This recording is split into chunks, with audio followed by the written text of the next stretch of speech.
On their wedding night, he tore off her sleeve, not out of lust, but because he wanted to see her tremble. But what he saw in the dim light wasn't tears, it was scars. Dozens of scars etched into her flesh like the signatures of a crime even the most fearsome New York mob boss hadn't dared name. In an instant, everything he believed in, about his dead brother, about this marriage, about himself, collapsed completely. If you're reading this story, please like and comment with the name of the city you're in.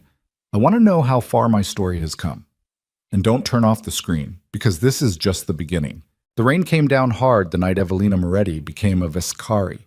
It hit the tall windows of the estate chapel in sheets, not the soft kind of rain that makes people think of nostalgia or new beginnings, but the punishing kind, cold, relentless, indifferent to whoever it fell on. Inside, 400 guests filled lacquered mahogany pews. Captains, consiglieri, politicians with soft hands and hard eyes, women draped in silk, who knew exactly what kind of room they were sitting in and had learned long ago to smile through it. The flowers were white. The candles were real wax. The music was live, a string quartet imported from somewhere in Europe that no one was actually listening to. At the front of the room, Damien Vescari stood beside the priest with both hands clasped behind his back and his jaw locked tight enough to crack a molar. He was 34. Tall, broad through the shoulders, dark-haired, wearing a black suit that had cost more than most people in this city earned in a month. His face was the kind of face that had been described in federal reports as expressionless under questioning, which was a polite way of saying he had trained himself, starting from somewhere around age 12, never to let anything that was happening inside him reach the surface. He didn't look at the doors when they opened. He didn't need to. He already knew what was walking toward him. Evelina Moretti came down the aisle alone. No father figure to escort her. The man who had raised her, a retired dock worker named Peter Moretti, a quiet, sun-worn man in a borrowed suit, sat 3 rows back with his hands folded in his lap and his eyes fixed on the floor, either from grief or from shame or from the specific kind of helplessness that comes from watching someone you love walk into something you couldn't stop. She wore ivory, long sleeves. Her dark hair was pinned up off her neck, and her expression, from a distance, might have looked serene, composed, the kind of stillness that reads as elegance in photographs. Up close, it was something else entirely. Her jaw was set the way a person sets their jaw when they're preparing for an injection they know is going to hurt. Her breathing was measured, deliberate, the slow, controlled rhythm of someone who had taught themselves not to show panic in rooms full of dangerous people.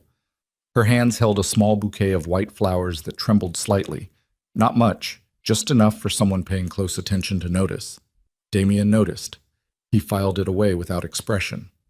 The ceremony lasted 22 minutes. The priest spoke. The appropriate words were said by both parties. Damien's voice when he repeated the vows was flat and precise, the same voice he used when giving orders to men who understood that the instruction would not be repeated. Evelina's voice was quieter but steady, and she looked him in the eye when she said the words, which surprised him. He had expected her to look away. She didn't. She looked directly at him, not defiantly, not with hatred, with something else he couldn't immediately categorize.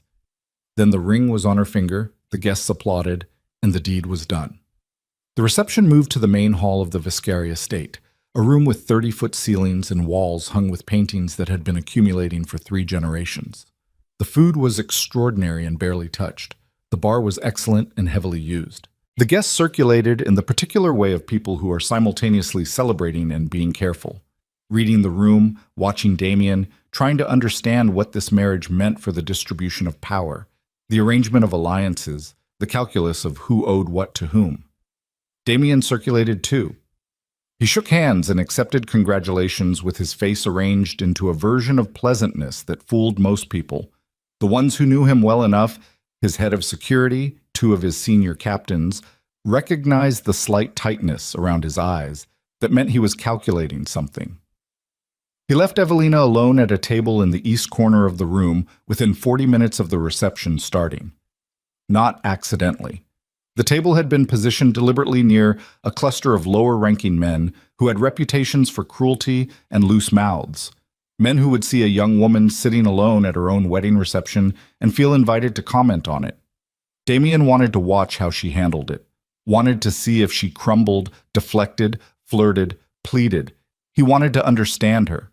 He watched from across the room while pretending to listen to his uncle Vittorio discuss the coming month's shipping schedules. Vittorio Vescari was 61, silver-haired, heavy-set, with the kind of face that photographs well and the kind of eyes that didn't. He had served as the family's operational second for over 20 years, stepping into the vacancy left by Damien's father's death with a smoothness that had always struck Damien, in retrospect, as slightly too practiced. At the time, grief had made Damien grateful for the steadiness. Now, standing beside the man in a room full of his people, Damien felt the customary faint unease he'd learned to suppress. "She's pretty enough," Vittorio said, nodding toward Evelina without looking directly at her. "Quiet. Good quality in a wife." "You're not here to evaluate my wife," Damien said. Vittorio smiled. "Of course not." Across the room, two of the men at Evelina's table were leaning toward her with the loose-shouldered posture of people who thought they were being charming. One said something that made the other laugh. Damien couldn't hear it. He watched Evelina's face carefully from 60 feet away. She didn't flinch, didn't smile to appease them. Looked at the man who'd spoken with a calm, flat regard that lasted just long enough to be unsettling, then turned her eyes back to the glass of water in front of her. The man leaned back slightly. Damien noticed that too. Later in the evening, during the part of the reception where he was required to stand beside Evelina while various captains and their wives offered formal congratulations, he watched her up close. She stood straight, responded to introductions with appropriate minimal courtesy. When one of the wives, a sharp-featured woman named Carla, whose husband ran the docks, made a remark under her breath about the charity bride finally getting her piece, Evelina turned toward her and said very quietly and very clearly, "Excuse me?" in a tone that made Carla look elsewhere immediately. Damien had not expected that either. He leaned toward Evelina's ear. "You do well to make friends in this room." She turned her head slightly without looking at him. "I do better to know who my enemies are first." He had nothing to say to that. 2 hours into the reception, he brought her a glass of champagne she hadn't asked for and set it in front of her without comment. She didn't touch it. He watched her for a moment, the careful way she held her spine, the way her fingers never fully relaxed, the way she tracked the room's movement without appearing to, and felt a flicker of something that was not the contempt he had been cultivating for 3 years. He shut it down immediately. He reminded himself why he had built this. 3 years ago, Luca Vescari had been 26 and brilliant and stupid in the specific way that young men with good hearts are stupid. He trusted the wrong things, felt the wrong loyalties, believed the world was smaller than it was. He had gone dark on Damien for 4 months, stopped answering calls, missed family meetings. When Damien finally sent men to find him, Luca had been living in a rented room in Williamsburg under a false name, conducting what looked from the outside like an obsessive romance with a woman no one could identify. The investigation afterward turned up almost nothing. One item. A silver pendant, small and oval, engraved with a rose crest so fine it had to have been made by hand, found on the floor beside Luca's body after the car bomb detonated in a parking structure off the BQE. Damien had stared at that pendant for a long time. Then, 6 weeks later, he had seen it again. Hanging from the neck of a 23-year-old woman named Evelina Moretti, who worked reception at a mid-level law firm in Midtown, who had grown up in Red Hook with a dock worker father and no mother on record, who had no apparent connection to organized crime and no criminal history and no reason at all to be wearing a pendant identical to the one found at his brother's death scene. He had arranged the marriage himself. He had fabricated a business alliance between the Vescari interests and the ghost of a defunct Italian family name that Evelina carried without knowing its weight. He had presented it to the relevant parties as strategy, as legacy, as the kind of move that powerful men make to consolidate position. The real reason lived in the cold room in the back of his chest where he kept the things he didn't allow himself to examine. She had ruined Luca somehow, distracted him, broken his attention, drawn him off course into something that got him killed. And Damien intended to understand exactly how and why by watching her live inside his world until the answer surfaced. He had not anticipated that she would be difficult to read. He had not anticipated that she would carry herself with the specific, bone-deep composure of someone who had been through things far worse than a cold husband and a hostile room. He caught himself watching her a third time before the night was half over and made a conscious, deliberate decision to stop doing it. The reception ended after midnight. Guests moved to their cars with the careful efficiency of people who knew not to linger too long inside the Viscaria estate. Vittorio embraced Damien at the door, clasped both his shoulders, said something about family and the future with that warm, even smile of his. Damien thanked him and felt nothing. The estate emptied. The penthouse above Manhattan waited. The elevator ride up was silent. 43 floors. Evelina stood with her back slightly toward the mirrored wall and her bouquet still in her hands, which struck Damien as strange. Most women would have set it down by now, or left it behind entirely. She was still holding it like a prop she hadn't figured out how to discard. He said nothing during the ride. She said nothing either. The penthouse was large and expensive and cold in the specific way that spaces feel when they've been designed for impression rather than for living. Floor-to-ceiling glass along the south wall showing Manhattan blazing beneath the rain. Minimal furniture, dark wood, a color palette that was tasteful and entirely without warmth. Damien had lived here for 6 years and owned almost nothing in it with sentimental value. He loosened his jacket and went to the bar. He heard her footsteps move toward the windows. He poured 2 fingers of bourbon and did not offer her any and turned around. She was standing at the glass wall still in the wedding dress, one hand flat against the surface, looking down at the city. The lights of Manhattan reflected up against the cloud cover, orange and white and restless, the particular insomnia of a city that had never learned to stop. Below them, 43 floors down, traffic moved in the rain. "You can stop pretending now," Damien said. There's no audience left." She didn't turn immediately. Let a beat pass. Not from hesitation, but from something more deliberate, like she was deciding whether the conversation was worth engaging. Then she turned. "What exactly do you think I'm pretending to be?" He studied her face. In the low light of the penthouse, she looked different than she had in the chapel, different than she had during the reception. The performance of composure had settled into something that was simply how she looked when no one was demanding anything from her. She was still beautiful. It was an inconvenient detail that he had been ignoring for months and would continue to ignore. "I know who you are," he said. "You don't." "I know what you did to my brother." Something passed across her face then. Not guilt, not fear, not defiance. He couldn't name it in the moment. It moved through her expression and was gone before he could hold it still long enough to read. "Luca," she said quietly, almost to herself. The word came out shaped differently than names usually do when people say them. It came out shaped like something painful, something she kept in a particular place. The sound of it hit Damien in the sternum. He crossed the room. He wasn't thinking clearly. The bourbon was only his second drink of the night, and he was not a man who lost himself in alcohol, but the sound of his brother's name in her mouth had bypassed whatever careful architecture he usually maintained between his intentions and his actions.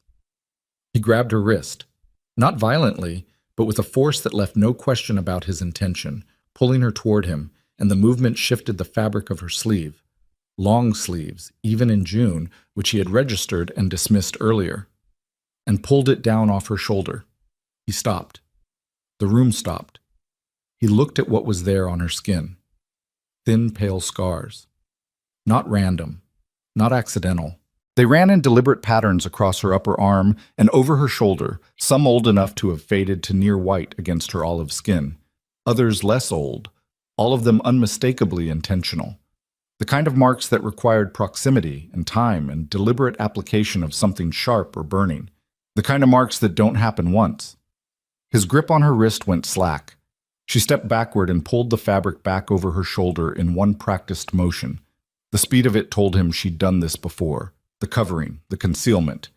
And she was watching him now with an expression that was not quite fear and not quite shame, but contained both of them along with something harder underneath.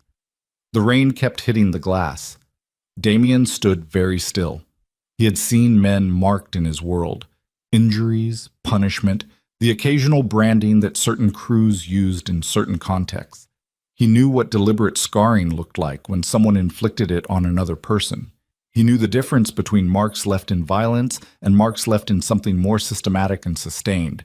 These were the second kind. "Who did that to you?" he said. It wasn't a question exactly. It came out flat and low, the tone he used when he had already decided something and was waiting for a detail to attach it to. She said nothing. His jaw tightened. "Who?" Still nothing. She looked at him steadily and said nothing, and he understood in that moment that her silence was not the silence of someone protecting an abuser out of misplaced loyalty. It was the silence of someone who had learned, probably early and probably through experience, that saying the name of the person who hurt you didn't make you safer. It sometimes made you less safe. That realization landed somewhere in him and didn't move. He turned away from her and set his glass down on the bar counter with careful, controlled precision. He stood with his back to the room for a moment. Behind him, he heard her move toward the bedroom. He didn't stop her. He stood at the bar for a long time in the dark of the penthouse with the city glowing below him, turning over the architecture of his own certainty and finding it badly constructed. She had said Luca's name like someone who grieved him. He had spent 3 years building a case against a woman he had never spoken to, never investigated, never gave a moment of fairness to, because a pendant had matched and his grief had needed somewhere to live. He thought about the long sleeves, the way she held her body in a crowd, the particular vigilance she maintained. Not paranoia, not performance, but the deep-grained alertness of someone who had spent years scanning rooms for exits and threats. None of that belonged to a predator. He poured the rest of his bourbon into the sink. Then he went to his desk and called the private investigator he kept on retainer for sensitive matters, a former federal analyst named Crane who asked no questions and delivered results, and gave him a name. "Everything you can find," Damien said. "Before she was Moretti, before Red Hook, all of it." Crane asked what the time frame was. "Yesterday," Damien said, and ended the call. He sat in the dark office adjacent to the bedroom, the door half open, and listened to the rain against the glass and to the faint sound of Evelina's breathing from the other room as she finally fell asleep, and he tried to remember the last time he had been this wrong about something this important. He couldn't. By the time the city's darkness began diluting toward gray, Crane had sent the first of what would turn out to be a series of files that Damien would open on his encrypted laptop with his hand around a cold coffee cup and his face arranged into its default expression, while something cold and awful moved through his chest like floodwater looking for cracks. The first file opened with a single line: "No verifiable identity prior to age 13. Evelina Moretti does not exist before 2007. Damien read it twice. Then he kept reading. And by the time the city was fully light outside the floor-to-ceiling windows of his penthouse, and the rain had finally stopped, and Evelina was still asleep in the bedroom behind the half-open door, he understood for the first time exactly who he had married. And he understood, with a coldness that settled into his bones and didn't lift, exactly what that meant about who had arranged this marriage, and why. He looked at the closed bedroom door for a long moment. Then he looked at his phone. Then at Vittorio's contact name on the screen. He did not call, not yet. Instead, he closed the laptop, stood, and moved silently to the bedroom doorway. He stood there and looked at her, sleeping on the far edge of the bed, still in part of the dress, curled slightly inward, her shoulder covered. Her face in sleep was younger than it was awake. Whatever vigilance kept her upright and guarded during waking hours had finally let go. And what was underneath it was a person who looked exhausted at a level that didn't come from one bad night. Damien stood in the doorway for a long time. He thought about his brother, 26 years old, in a rented room in Williamsburg, conducting what Damien had interpreted as an obsessive, reckless romance. He thought about what it might look like instead if a young man had found someone in terrible danger and decided, without telling anyone who might stop him, to do something about it. Outside the penthouse windows, Manhattan was waking up gray and wet under clearing clouds, and somewhere in the city the people responsible for the marks on Evelina Moretti's skin were still breathing, still operating, still certain they had arranged things exactly the way they wanted them. They were wrong, but they didn't know that yet. Crane delivered the second file at 7:43 in the morning. Damien was still at his desk. He hadn't slept. The coffee in his cup had gone cold an hour ago, and he hadn't refilled it because moving felt like an interruption he couldn't afford. The laptop screen threw pale light across his face in the gray morning, and he read with the particular stillness of a man absorbing information that is reorganizing something fundamental inside him. The file was 41 pages. It took him 90 minutes to get through it once. Then he went back to the beginning and read it again more slowly, stopping at certain pages, certain photographs, certain names that appeared in documents he recognized, and some he didn't. By the time he heard movement from the bedroom, the quiet, careful sounds of someone waking in an unfamiliar space and taking a moment to remember where they were, he had closed the laptop and was sitting with both hands flat on the desk surface, staring at the middle distance, doing something he almost never permitted himself to do. He was sitting with being wrong. Not wrong the way a man is wrong about a business decision or a tactical calculation. Wrong the way a man is wrong when he has spent 3 years building a monument to his own grief and called it justice. Wrong the way a man is wrong when the story he needed to believe turned out to be a story he invented, piece by carefully selected piece, because the alternative, that his brother died alone trying to do something good and nobody helped him, was a grief too large to hold without something to aim it at. He had aimed it at her.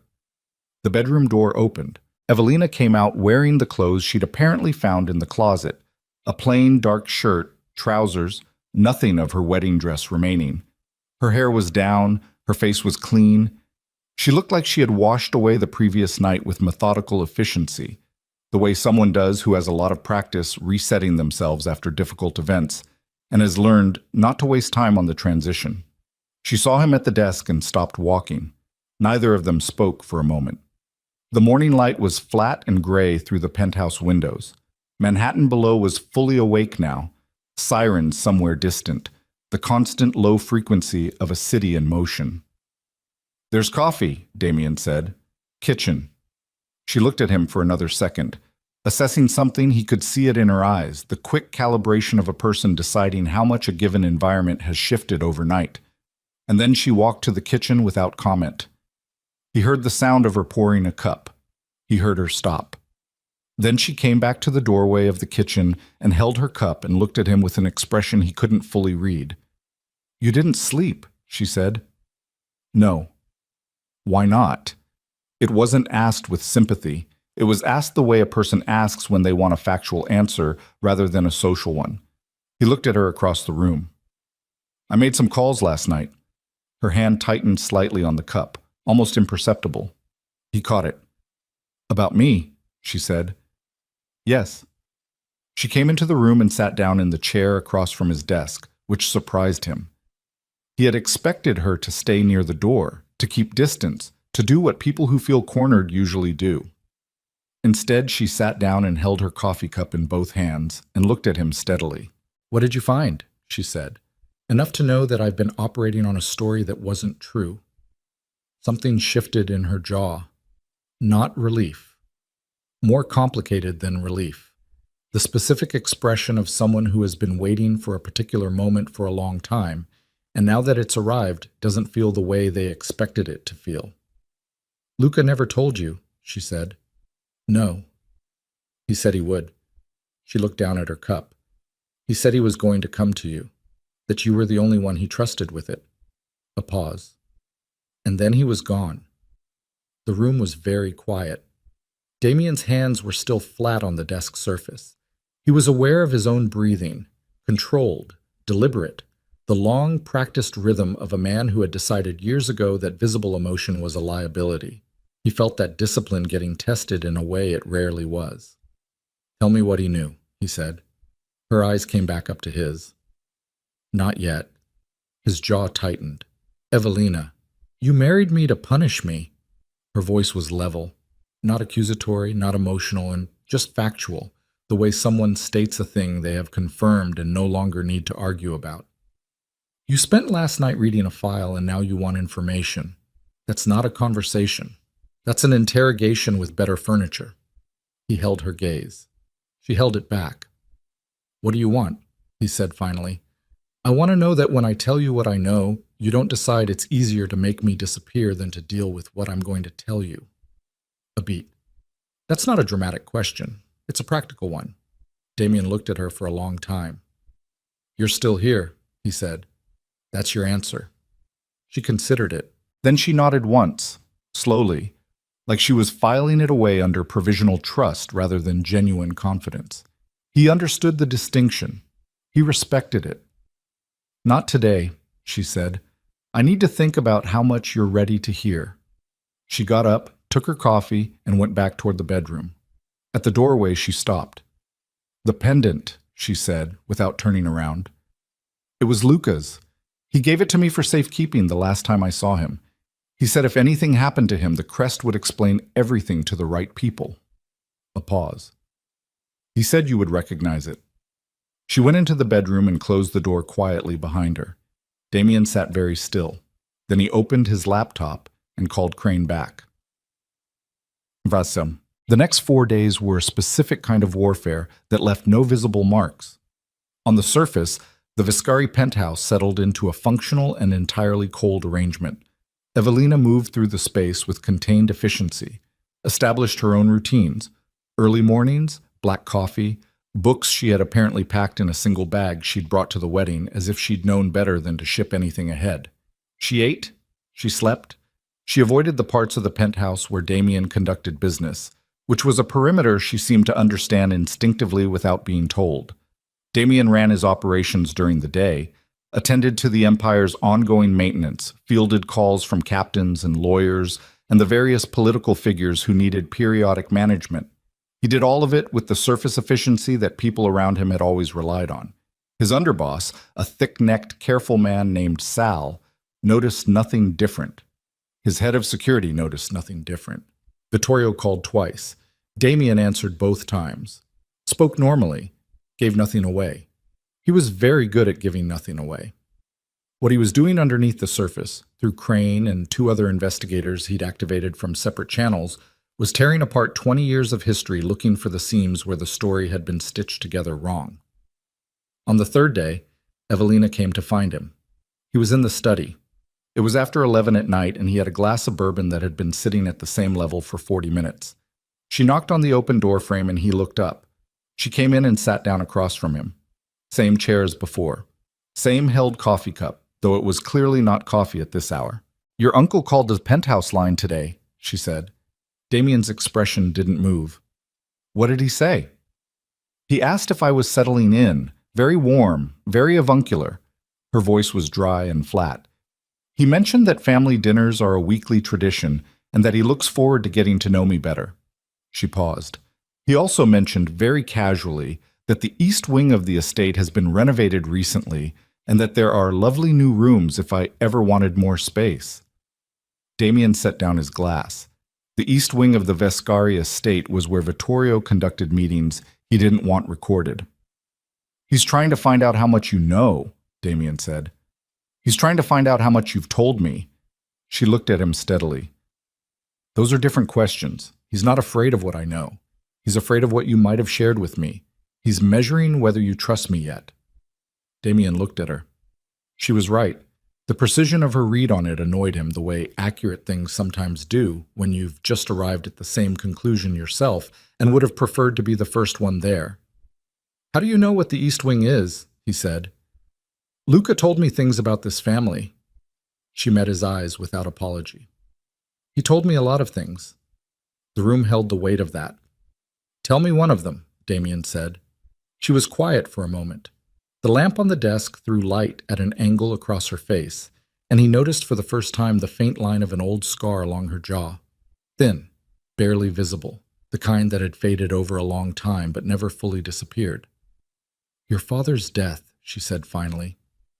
Damien's body went very still. Luca didn't believe it was natural. She held his gaze. He spent 8 months trying to prove it. He found something, not enough to take anywhere, but enough to change the direction of what he was looking into.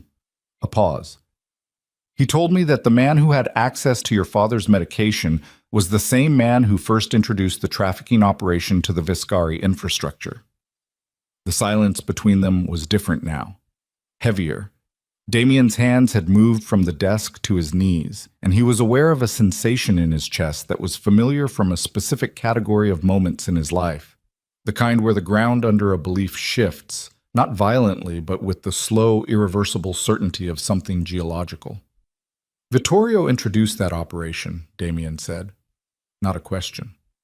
Vittorio built it. Her voice was careful and measured, like she was aware of the exact weight she was placing on each word. Luca found the original contracts, 3 offshore entities, all connecting back to a holding structure that Vittorio had maintained since before you were running the family. Your father found out. She stopped. And, Damien said, Luca believed your father was going to dismantle it, that he'd told Vittorio it was done, that he wasn't going to protect it anymore. She looked at her hands. He died 6 weeks later. Damien picked up his bourbon glass and set it back down without drinking. He thought about Vittorio at the wedding, both hands on his shoulders, that warm and even smile. He thought about 40 years of family. He thought about grief and what it does to a man's ability to see clearly. Why are you telling me this now? He said. Because Vittorio called today. She looked back up at him. And because I've been in this penthouse for 3 days, watching you conduct a private investigation you haven't told anyone about, and I think you already know most of what I just said, and I think you're deciding what to do about it, and I think the decision you make in the next week is going to determine whether we both survive this. The bluntness of it landed in the room like something dropped from a height. Damien looked at her for a long moment. You're not afraid of me, he said. I've been afraid of worse. She said it simply, without drama, the statement of a fact rather than a display of bravery. Afraid of you would be redundant at this point. He almost said something then, something that would have been honest and therefore dangerous. He caught it before it reached his mouth and replaced it with, "Get some sleep." She stood. "You too." She walked out. He sat in the study until 3 in the morning and did not sleep. Crane came in person on the 5th day. He was a compact, forgettable-looking man in his early 50s, the kind of face that surveillance footage never quite captured clearly. He sat across from Damien in the penthouse study with a physical folder, not digital, never digital for this category of material, and placed it on the desk with the particular care of someone handling something that had already cost them several nights of discomfort. "The girl," Crane said. "Elena DeLuca." Damien looked at him. "The trafficking operation your uncle built in the 90s, there were federal raids in 2003 and 2004 that took down the surface layer. Public record, if you know what to search. 8 convictions. The deeper structure went underground." Crane opened the folder to a page of photographs. Among the missing children from that network, 22 confirmed cases, another 14 unconfirmed. There was a daughter, Judge Thomas DeLuca, murdered in his home in 2001, his wife the same night, his daughter taken from the scene. He tapped the photograph. Age 4. Damien looked at the photograph of a small, dark-haired child. "Official status," Crane said, "was presumed dead. Remains never recovered. Case went cold after the federal raids, assumed to be connected. No further investigation of the child's whereabouts because the assumption was she hadn't survived." "She survived," Damien said. "Someone got her out." Crane turned to another page. "We believe it was a mid-level member of the network who had a crisis of conscience. We're still tracing the chain of custody on this, but the trail goes through 3 different foster situations over approximately 8 years before a man named Peter Moretti filed papers as legal guardian in 2007. He paused. Moretti was a former merchant marine with no criminal record, no connection to the network that we can establish. He appears to have been approached specifically because he was the kind of man who would say yes and then disappear into a quiet life in Red Hook and not ask questions. She was given a new identity. Complete rebuild, birth certificate, school records, the works. Good quality work it held for 19 years. Crane closed the folder. It held until someone started looking. Damien looked up. Crane met his eyes. "Someone accessed the identity records 8 months ago," Crane said. "Before the marriage was arranged, someone went looking and found the seams." A pause. "The access was traced to a shell company in Delaware that roots back 3 layers deep, but it roots to a Vescari holding entity." The room was very quiet. "Which entity?" Damien said. Crane named it. It was one of Vittorio's. Damien stood up from his chair. He walked to the window. He stood looking out at Manhattan with his hands at his sides and his jaw tight and his breathing carefully controlled while the full architecture of it assembled itself in his head with the slow, awful clarity of something that had always been true but had needed this particular arrangement of facts to become visible. Vittorio had found her. Vittorio had found Elena De Luca, the surviving daughter of a judge his operation had murdered 20 years ago, living under a rebuilt identity in Red Hook. And rather than deal with her quietly, which would have been the obvious and the expected move, he had done something more elegant, more cruel. He had pointed Damien at her, had fed him the pendant, the connection, the narrative of Luca's obsession and destruction, knowing exactly what Damien would do with it, knowing that a grieving man looking for a target would arrange his own perfect trap, would bring her willingly inside the Viscari walls, under Damien's roof, under Damien's control, in a situation where her disappearance would be explained and her removal would be manageable and no one would ask questions. Damien would have handed her directly to the people who had been hunting her for 20 years. He had nearly done it. He pressed one hand flat against the cold glass. Behind him, Crane waited. "There's one more thing," Crane said. Damien turned around. Crane opened the folder again to the last page. Judge De Luca, before he was killed, he'd been building a case. A federal case, years in development, connecting organized crime entities on the East Coast to a trafficking network with political protection. He documented names, evidence, a sealed indictment that was sitting with a U.S. attorney when he died. A pause. The case collapsed after his death. Evidence went missing from the federal building. The U.S. attorney transferred out of the district 6 months later under murky circumstances. Damien stared at him. Several of the names in De Luca's original case file, Crane said carefully, appear in Viscari operational documents from the same period. The silence stretched. "How many names?" Damien said. "Enough." Crane left the folder on the desk and left. Damien stood alone in the study for a long time. He looked at the folder. He looked at the window. He thought about his father, a hard man, a complicated man, a man he had spent 20 years measuring himself against. He thought about the possibility that his father had known, had participated, had decided at some point, near the end, that he wanted it to stop. He thought about what Evelina had told him in this same room 3 nights ago. He died 6 weeks later. The anger that moved through him then was a different temperature than his usual anger. His usual anger was controlled, directional, useful, a tool. This was something else. This was the hot, structural kind that comes from betrayal by someone you trusted without question for your entire adult life. He picked up his phone. Sal answered on the second ring. "Clear my afternoon," Damien said, "and find out where Vittorio is having lunch today." "He's at the club on—" "Don't tell me on the phone." A pause. "Come here." He ended the call. He stood at the desk and looked at the folder for another moment. Then he walked down the hallway toward the bedroom wing. He knocked once on Evelina's door. She opened it. She looked at his face, and whatever she saw there made something in her own expression shift, not toward fear, but toward readiness, the specific alertness of someone who has been waiting for a particular thing and recognizes its arrival.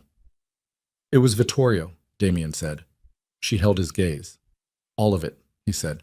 "The operation, my father, Luca, the marriage." He paused.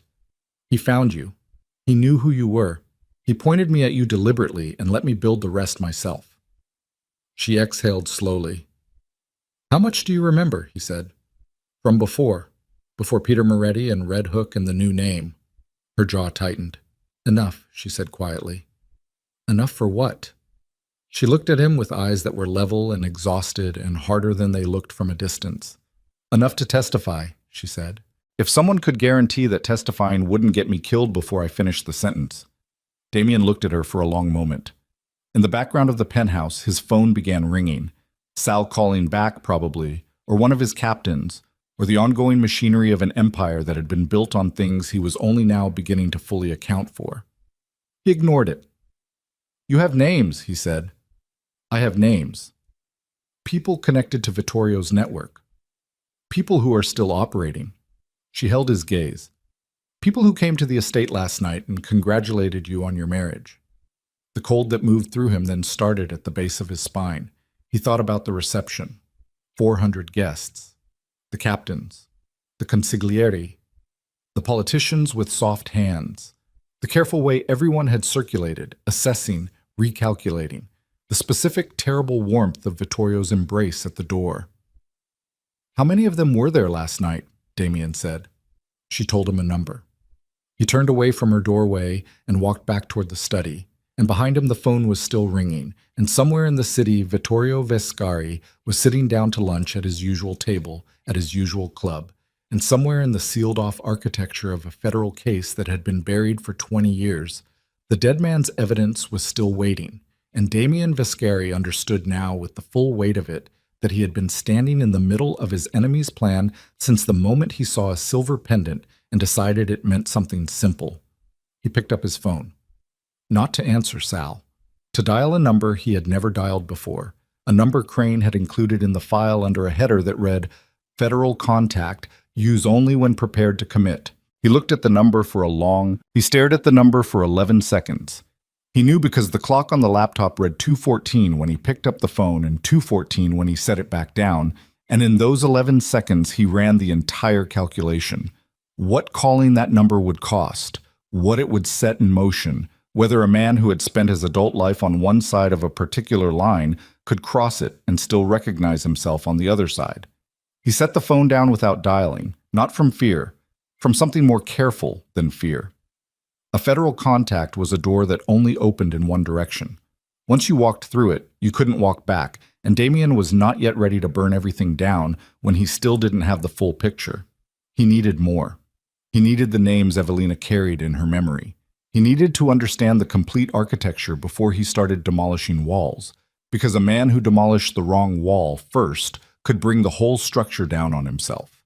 He needed Vittorio to not know any of this yet. He needed, for the first time in his life, to pretend with someone he had trusted completely. He put the phone in his jacket pocket and went to tell Evelina what they were going to do. She listened without interrupting. That was something he had noticed about her in the days since the wedding. She listened the way people listen when they have learned that interrupting costs more than it gains, when they've been in enough rooms where speaking at the wrong moment had consequences. She sat in the chair across from his desk and held her empty coffee cup and watched his face while he talked. And when he finished, she was quiet for a moment. "You want me to go to dinner?" she said. "Sunday. Weekly family dinner at the estate. You'll be expected regardless. With Vittorio. And 12 other people, half of whom were at our wedding." He kept his voice level. "You behave exactly as you have been. Quiet, observant, slightly guarded, which you are naturally, so that requires no performance." She looked at him. "And you," she said, "how will you behave?" "Like a man who has no idea what he knows." "Can you do that?" The question was direct and serious, not a challenge, not skepticism, but a genuine operational assessment of whether he was capable of sitting across from Vittorio Vescari and performing ignorance. "I've been doing it for 3 days already," Damien said. She considered that. Then she nodded. "There's something else," she said. "Tell me." She set the cup down and folded her hands in her lap. Outside the penthouse windows, the afternoon had gone gray and flat, the city moving below them in its usual indifferent rhythm. "I told you I remembered enough to testify," she said. "That's true. But there's a specific thing I remember. Something I've never told anyone. Not Luca, not Peter Moretti, not the social workers who processed me in 2007, because I was 4 years old when it happened, and I spent years not being sure if it was real or if it was something my mind constructed afterward." She paused. "I'm sure now." Damien waited. "The night my parents were killed," she said carefully, "there was a man in the house, before the others came. A man who came alone first, who I think was there to make sure something was arranged before the rest of it happened." She looked at her hands. "I was under the bed in my room. I heard voices. My father's voice and another voice. Someone my father knew, someone he was not afraid of right up until the moment he should have been." She stopped. You heard the voice, Damien said. I heard the voice. She looked up. I heard it again for the first time since I was 4 years old at our wedding reception. She held his gaze. It took me 2 days to be certain. I've been certain since yesterday morning. The room was absolutely still. Damien's throat was tight. Who? He said. She told him. The name was not Vittorio. Sal arrived at the penthouse 40 minutes later, and Damien met him in the front room alone. Sal was 52, built like something that had been compressed under pressure over a long period, with a broad, scarred face and hands that had done things they'd both agreed never to discuss in explicit terms. He had worked for the Viscari family for 30 years, for Damien specifically for 12 of them, and he was the closest thing Damien had to someone he trusted without caveat. He looked at Damien's face when he walked in and said nothing for a moment. Bad, Sal said. Sit down. Sal sat. Damien told him what he needed him to know. Not everything, not the federal contact, not the full depth of what Crane had found, but enough. He watched Sal's face during it. Sal was not an expressive man by nature, but there was a particular quality to his stillness that Damien had learned to read, and what he read during the telling was something he'd seen only a few times in 12 years. It was the stillness of a man recalibrating everything. When Damien finished, Sal sat for a long moment. Vittorio, Sal said. Vittorio. Another pause. How long? Longer than either of us has been in this room. Damien met his eyes. The operation predates my father's death, possibly connects to it. Sal's jaw moved. He was processing it. Damien watched him work through the implications, all the conversations, all the meetings, all the years of proximity to a man who had been running something beneath the floor of everything they thought they were building. What do you need from me? Sal said. I need you to behave exactly as normal through Sunday. I need Vittorio to have no indication that anything has changed, and I need you to very quietly confirm something for me. Damien gave him the second name, the one Evelina had heard at the wedding reception, the voice from her parents' house when she was 4 years old. Find out if that person had contact with Vittorio in the 8 months before the marriage was arranged. Sal looked at the name Damien had written on a piece of paper. He looked up. You're certain, Sal said. She's certain. Sal folded the paper into his breast pocket. He stood. At the door he stopped. Damien. He turned back. Your father. Do you want me to... Not yet, Damien said. One thing at a time. Sal left. Damien stood alone in the front room for a moment in the silence and thought about his father, a man he had believed he understood completely, a man whose death he had grieved with the specific intensity of someone who had never resolved a complicated relationship before it ended. He thought about the possibility that his father had tried to stop it, the possibility that stopping it had cost him his life. He thought about what it meant to grieve a man twice. Sunday came with cold, clear air and the particular quality of late autumn light that makes New York look like a city in a painting rather than a city anyone actually lives in. The Viscari estate sat behind its gates in the way it always did. Formal, excessive, impressive in the particular way of things built to display wealth, rather than to accommodate human beings. Cars in the drive, staff moving through the entrance, the smell of good food coming from somewhere inside. Damien and Evelina arrived together. In the car she had been silent for most of the drive. At one point, passing over the bridge, she had looked out the window with her hands folded in her lap and said quietly, He's going to watch me tonight. Let him, Damien said. He's going to try to determine how much I know. I know. He'll be subtle about it. So will you. She had turned from the window and looked at him then, and there was something in the look that was different from how she had looked at him in the early days of their arrangement. Less assessment, less calculation. Something that had a different quality to it. He had not examined it closely because examining it closely would have required him to acknowledge it, and acknowledging it would have changed the temperature of what he needed to maintain tonight. He held the car door for her when they arrived. It was a small gesture and entirely unlike him, and she noticed it, and he saw her notice it, and neither of them said anything. Inside, the family gathered in the east sitting room before dinner as they always did. 12 people arranged in the choreography of family, kisses on cheeks, the refilling of glasses, the low-grade performance of affection between people who were also constantly measuring each other. 3 of Damien's captains and their wives. 2 cousins. A family lawyer named Ferrante, who had been attached to the Viscari orbit for so long, he had become indistinguishable from actual family. And Vittorio. He came toward them within 2 minutes of their arrival, arms open, that warm gravity of a man who moved through rooms as if they'd been assembled for him specifically. He embraced Damien first, then turned to Evelina with both hands extended. "My dear," he said, "you look wonderful. Marriage agrees with you already." Evelina took his hands and let him kiss her cheek. "Thank you, Vittorio," she said. Warm, correct, nothing excessive. Vittorio held her hands a moment longer than necessary, and in that moment Damien watched his uncle's eyes, not his smile, his eyes, moving across her face with the specific quality of a search rather than a greeting. Evelina gave him nothing. Her face was composed, pleasant, appropriately familial, and behind it absolutely nothing was visible. Damien found himself briefly and genuinely impressed by it. Vittorio released her hands and turned back to Damien with that same even smile. "You seem tired," Vittorio said. "Long week," Damien said. "The business of a new marriage." Vittorio chuckled.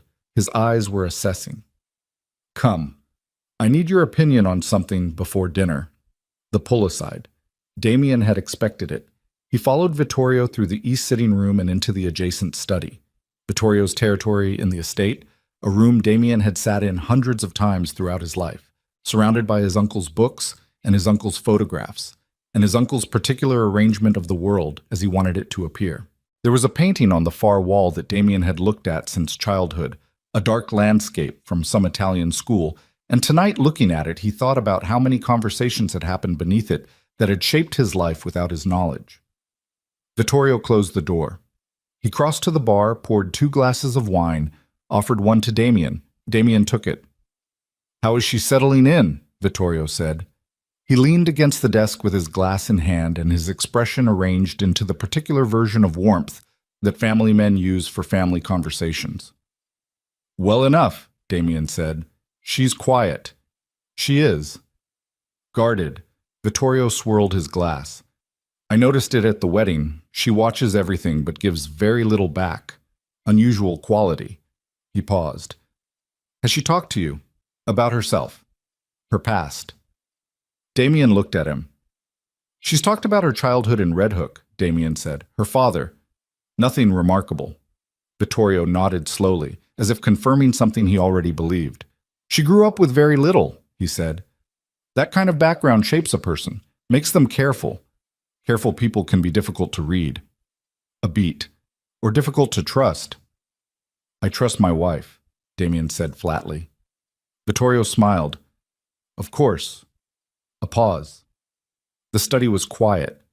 From somewhere in the estate came the muffled sounds of the gathering.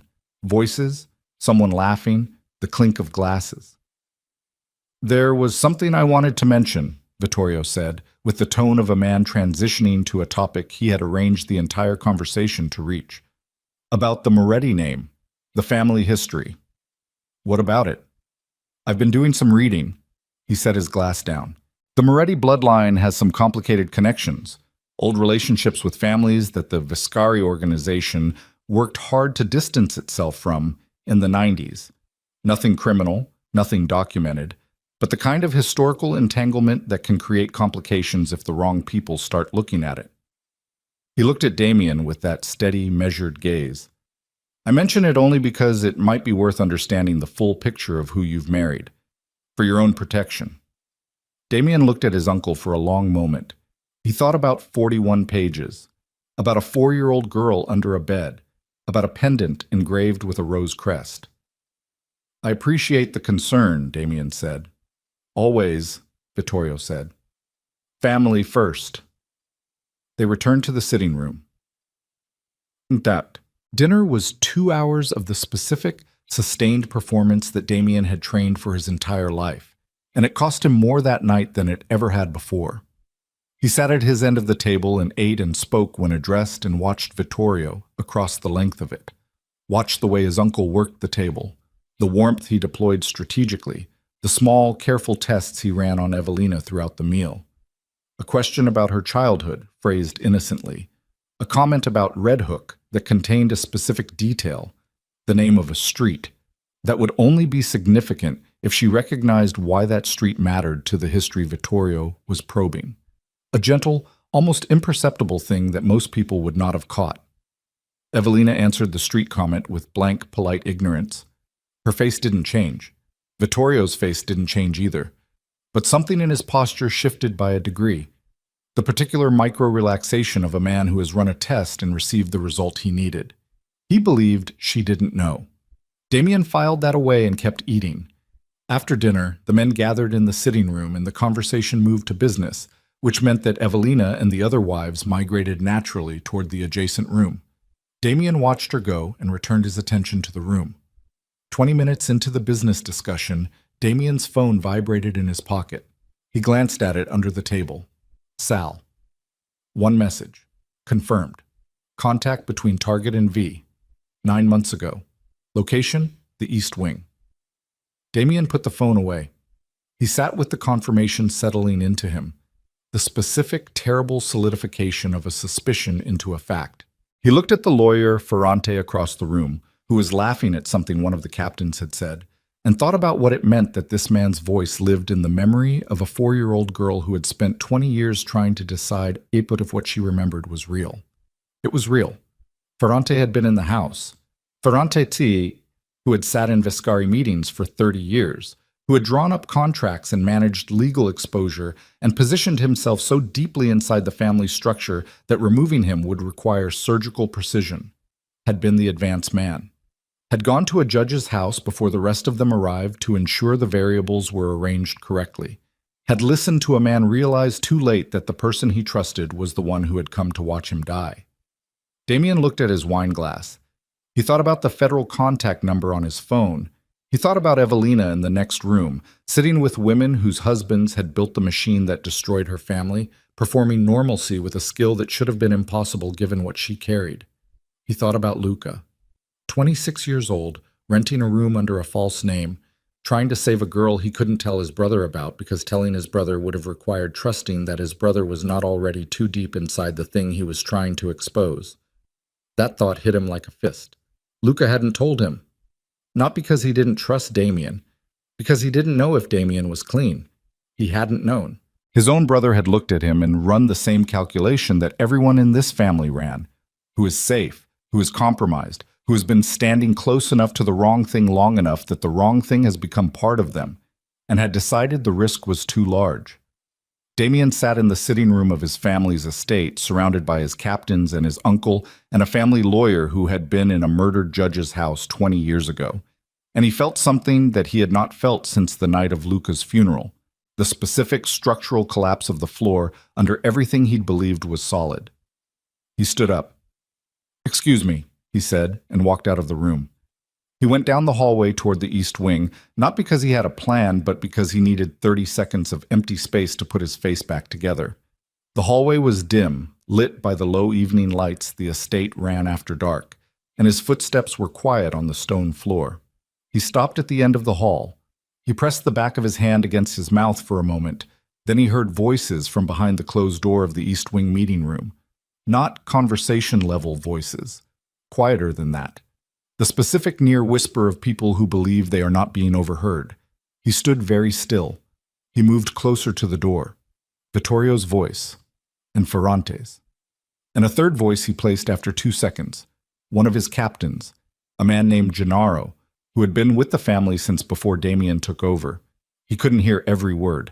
Enough. "She knows more than she's saying. I saw it in her eyes at dinner." Vittorio's voice. Talking about Evelina. "Then we move sooner." Ferrante. Damien doesn't need to know until after. We've handled larger complications." A pause. "The same way as last time?" "However is cleanest." Damien stood in the hallway with his back flat against the wall and his heart doing something it had never done before. Not racing, not pounding, but beating with a cold, deliberate rhythm that felt like a countdown. They were talking about Evelina. However is cleanest, the same casual, administrative language that powerful men use when they are discussing the removal of a problem. The specific detachment of people who have done this before and will do it again and have arranged their internal architecture so that the word cleanest refers to logistics rather than to a human being. He moved away from the door before they could hear him. He walked back down the hallway with his face arranged into its default expression and his hands loose at his sides, and everything that was happening inside him locked down so far beneath the surface that anyone watching him would have seen only a man returning from a brief absence. He went back into the sitting room. He sat down. He picked up his wine. He looked across the room at the doorway to the adjacent parlor, where he could hear the women's voices, and he thought, she has 2 days at most, maybe less if Vittorio is further along than the conversation suggested. He thought about the federal contact number. He thought about what calling it would cost. He thought about what not calling it would cost. He looked at Gennaro, his captain of 6 years, a man he had trusted with operations, with money, with the kind of decisions that could not be documented. Sitting across the room with his drink in his hand and his face arranged in the pleasant blankness of a man who had just agreed to participate in a murder and return to a dinner party. Damien looked at him for exactly the length of time it took to be certain. Then he looked away. 20 minutes later, on the drive back to the penthouse, Evelina sat beside him in the back seat with her hands in her lap and the city sliding past the windows and the silence between them, the specific kind that comes after something significant has already been decided but not yet said. He's going to move on me, she said. It wasn't a question. Yes, Damien said. She absorbed that. How long? She said. 48 hours. Maybe less. She looked out the window. The lights of the bridge moved across her face in sequence, regular and indifferent. Then we have 48 hours, she said. To do what? He said. She turned and looked at him directly, and in her eyes he saw something that had not been there a week ago. Not fear, not desperation, but the particular resolve of a person who has spent 20 years waiting to arrive at a specific moment and has finally, at great cost, arrived. To make sure that when it comes apart, she said, it comes apart all the way. Not just Vittorio, not just Ferrante. She held his gaze. All of it. Everyone whose name I remember from when I was 4 years old, everyone who sat at that dinner table tonight, everyone who built the thing that killed my family. She paused. And I need to know right now whether you're going to help me do that or whether you're going to protect whatever's left of the Vescari name. Damien looked at her. The car moved through the city. He thought about his father. He thought about Luca in a rented room, alone, trying to do the right thing without anyone to stand beside him. He thought about 20 years of a machine that had been running beneath the floor of everything he believed he was building, fed by people he had trusted and protected and called family. He reached into his jacket pocket and took out his phone. He pulled up the federal contact number. He turned the screen toward her so she could see it. I've been holding this number for 4 days, he said. I need you to tell me that what you remember is enough. That if I call this number and burn everything down, we're not doing it on a foundation that collapses before we finish. She looked at the screen, then she looked at him. My father was a federal judge, she said quietly. He spent 4 years building a case. He documented everything, names, dates, accounts, transactions. He hid the documentation before they came for him. She paused. I know where he hid it. I've known since I was old enough to understand what Luca was trying to tell me. Her voice was steady and flat and completely certain. Call the number. Outside the car windows, New York moved past in its usual relentless way, indifferent and blazing and full of the ongoing lives of millions of people who had no idea that in the back seat of a car crossing the bridge, the man who ran one of the city's most feared criminal empires was dialing a federal contact for the first time in his life while the woman sitting beside him. The call lasted 9 minutes. Damien spoke in the flat, precise voice he used when giving information that could not be misunderstood. And the man on the other end, a federal organized crime supervisor named Reyes, who had apparently been waiting for a call like this for longer than Damien had been running the Vescari family, listened without interrupting and asked 3 specific questions at the end, all of which Damien answered. When he ended the call, the car was 3 blocks from the penthouse. Evelina had sat beside him through the entire 9 minutes without moving, without speaking, watching the city through the glass with her hands folded in her lap. When he lowered the phone, she turned and looked at him. "What did he say?" she said. "He said 48 hours is not enough time to position properly." Damien put the phone in his pocket. He needs the documentation first, physical evidence before he can move without the risk of a jurisdictional problem killing it before it starts. "The documentation is in New Jersey," she said. "A storage unit in a facility in Hoboken. My father used the facility under a company name, a shell he built specifically for the case file. I have the key."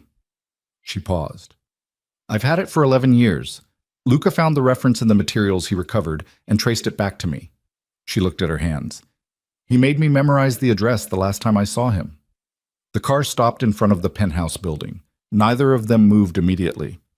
"If Vittorio is moving in 48 hours, Damien said, he has people watching this building already.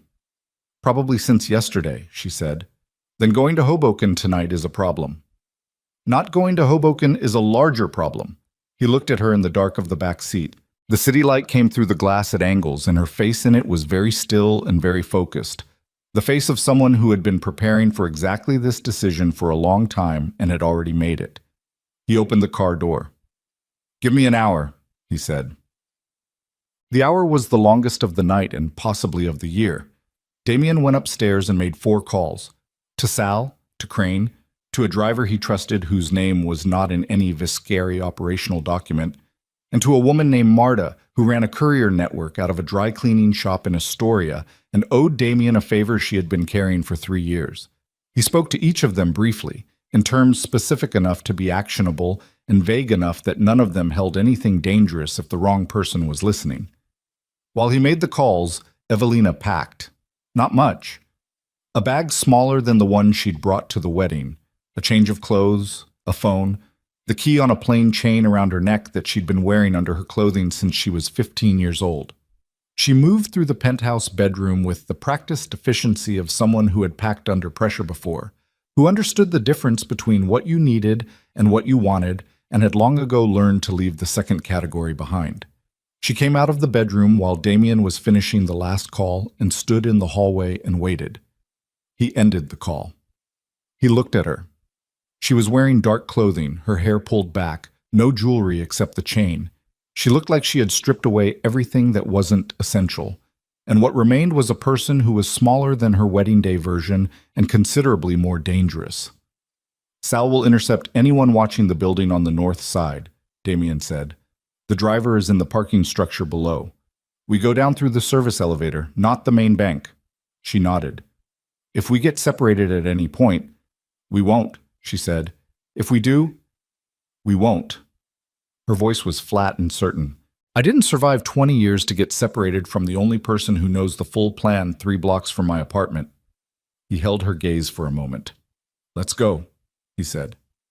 The service elevator was slow and smelled of cleaning chemicals and the kind of institutional fluorescent light that makes everyone look slightly ill.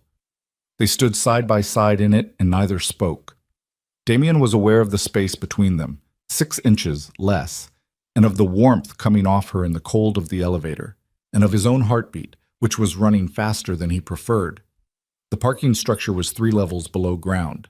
The driver, a compact, careful man named Orrin, who had been driving for Damien for 4 years and had the particular quality of never asking questions and never appearing curious, had a gray sedan positioned near the service exit with the engine running.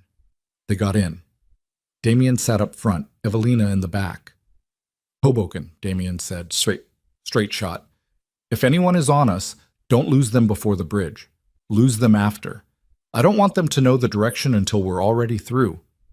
Orrin pulled out without responding. That was the thing about Orrin. He didn't respond. He simply drove. The city moved past. Late Sunday night, the traffic light, but not absent. Cabs, delivery vehicles, the occasional group of people outside a bar. The tunnel entrance came up and Orrin moved through it smoothly, and on the other side the city fell away and became the particular quiet of New Jersey at night, industrial and flat, and lit by the orange glow of port facilities along the water. Damien checked his mirrors twice. Nothing obvious. That meant either they weren't followed or whoever was following them was good enough not to be obvious, and both of those possibilities required the same response, which was to proceed. "Storage facility is on Willow," Evelina said from the back. "Unit 34. The lock takes a standard key, but the unit itself has a secondary panel. Combination. I'll handle it." "What's in it?" Damien said. "Files. Physical documents. My father kept everything on paper for the case-sensitive material. Some photographs. A recorded audio cassette from a meeting he documented covertly." She paused. "And a sealed letter addressed to the U.S. Attorney's Office, prepared for delivery. He wrote it knowing he might not be the one to deliver it."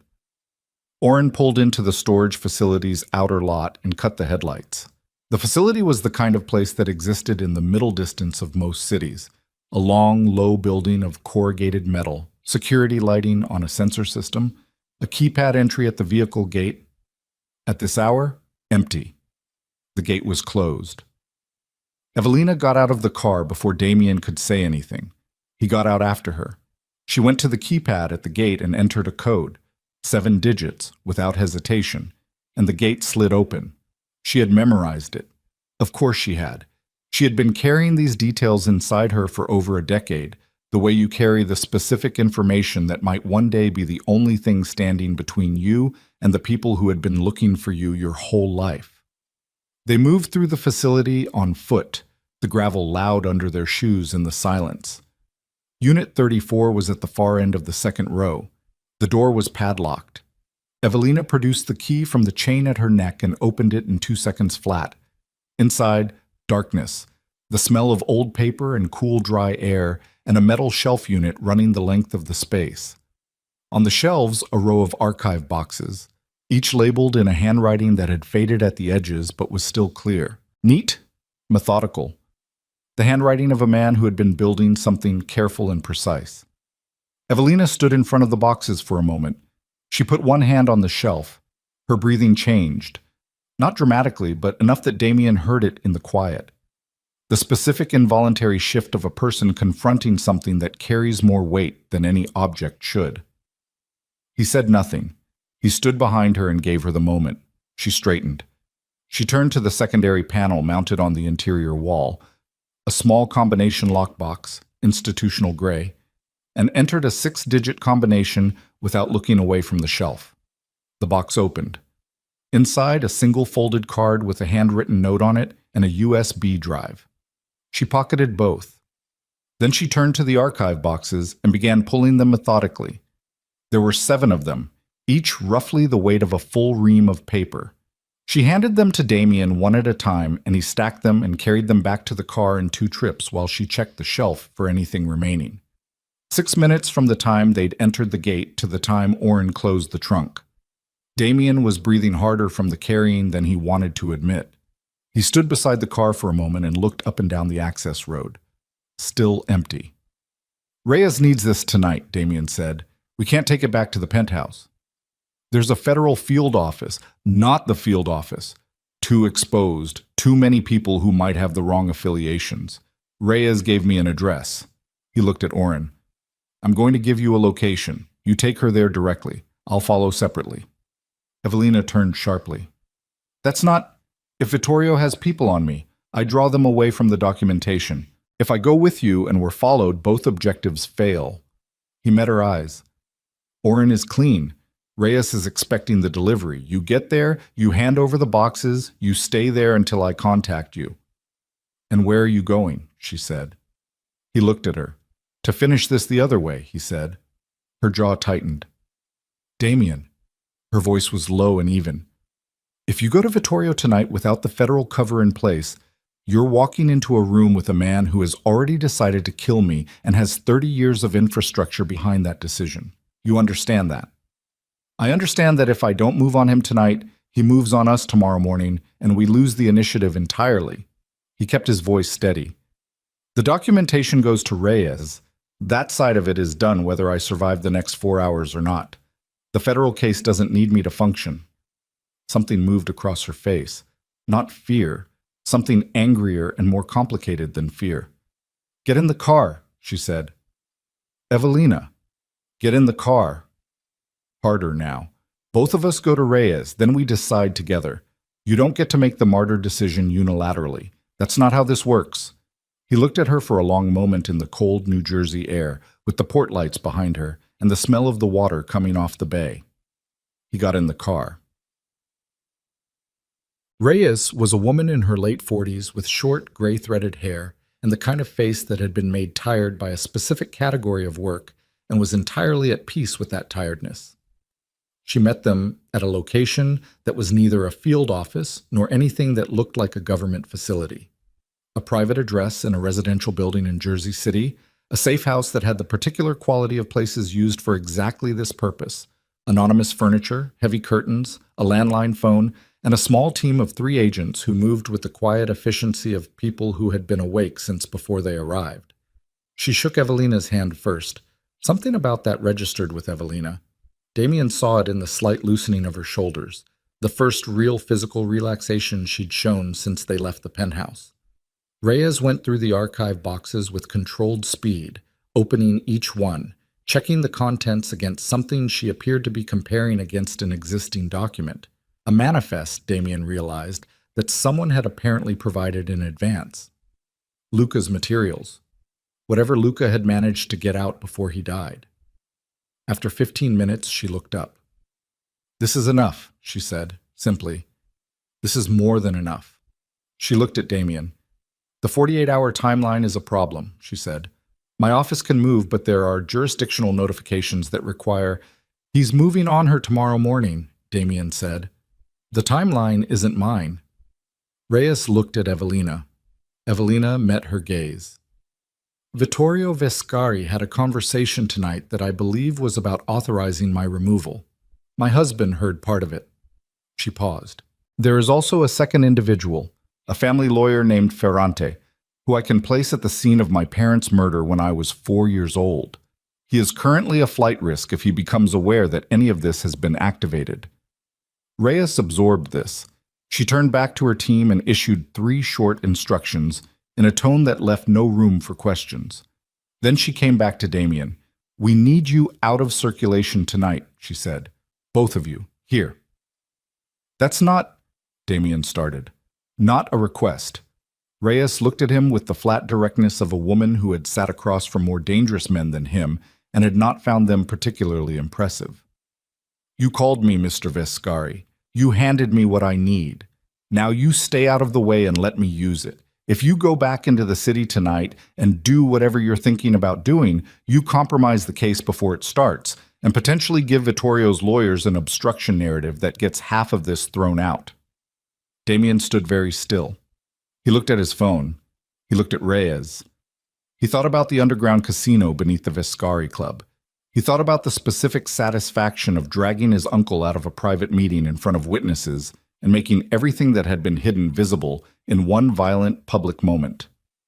He thought about Luca. He put the phone in his pocket. "How long?" he said. 6 hours, Reyes said. "Maybe less." Damien sat down. The 6 hours were the worst kind of waiting, the kind with no movement permitted and no productive action available, and too much space for the mind to operate in. He sat in a chair in the safe house living room while Reyes and her team worked in the adjacent room, voices low, the occasional sound of a call being made or a document being processed. Evelina sat across from him, back straight, hands in her lap, and they existed in the specific proximity of 2 people who had been through the last week together and had no more performance left in them. At some point, 2 in the morning, maybe 2:30, she said quietly, "Your father tried to stop it." He looked at her. Luca believed it, based on what he found. She met his eyes. "He said your father had started moving money out of the relevant accounts, that he'd told Vittorio the operation was finished, that whatever he'd allowed or ignored over the years, he'd made a decision at the end." Damien looked at the wall. "That's not exoneration," he said. "No," she agreed. "It's not. It's just something." "Yes." The word sat in the room between them, and neither of them tried to do anything more with it. At 3:15, Damien's phone vibrated. Sal. He answered immediately. Sal's voice was tight in a way Damien had heard only a handful of times. Vittorio moved the timeline up. He's not waiting until morning. A pause, the specific pause of a man delivering information he knows is going to land badly. He sent 4 men to the penthouse 40 minutes ago. When they found it empty, he called Gennaro. Damien stood up. Where is he now? The estate. He's been calling you. You haven't been answering. I know. Damien, Sal's voice dropped. He's also made a call to someone outside the organization. I couldn't get the full content, but the name came up. A pause. Peter Moretti. The cold came back, again. The specific flooding cold that Damien had felt in the penthouse study reading Crane's file, now more acute, more immediate. Peter Moretti, the dock worker in Red Hook, the man who had hidden Elena DeLuca for 11 years and kept her alive and called her his daughter and asked nothing in return. Vittorio had found him. Of course he had. If Evelina was beyond reach, Vittorio would apply pressure through the only person she had left. Damien turned toward the adjacent room. Reyes. She appeared in the doorway. One look at his face, and she was already moving. Peter Moretti, Damien said. Red Hook. He's the man who raised her. Vittorio just put a target on him. How fast can you— Give me the address, Reyes said. Evelina was on her feet.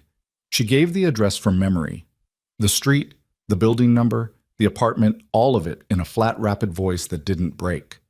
Her face had gone white under the safe house lighting, and her jaw was locked, and her hands, which had been steady since they'd left the estate, were not entirely steady now. Reyes was already on the phone. The next 4 minutes were the kind of 4 minutes that exist in a specific category. The category of time passing, while other people handle something critical, and the only available action is to stand and breathe and not come apart. Evelina stood with her arms crossed and her back to the wall, and Damien stood beside her and said nothing because nothing was useful to say. Then Reyes lowered her phone. We have units en route, she said. 8 minutes out. 8 minutes. Either enough or not enough. Evelina said nothing. She pressed the back of her hand against her mouth for 1 second, the first crack in the composure, brief and immediately controlled.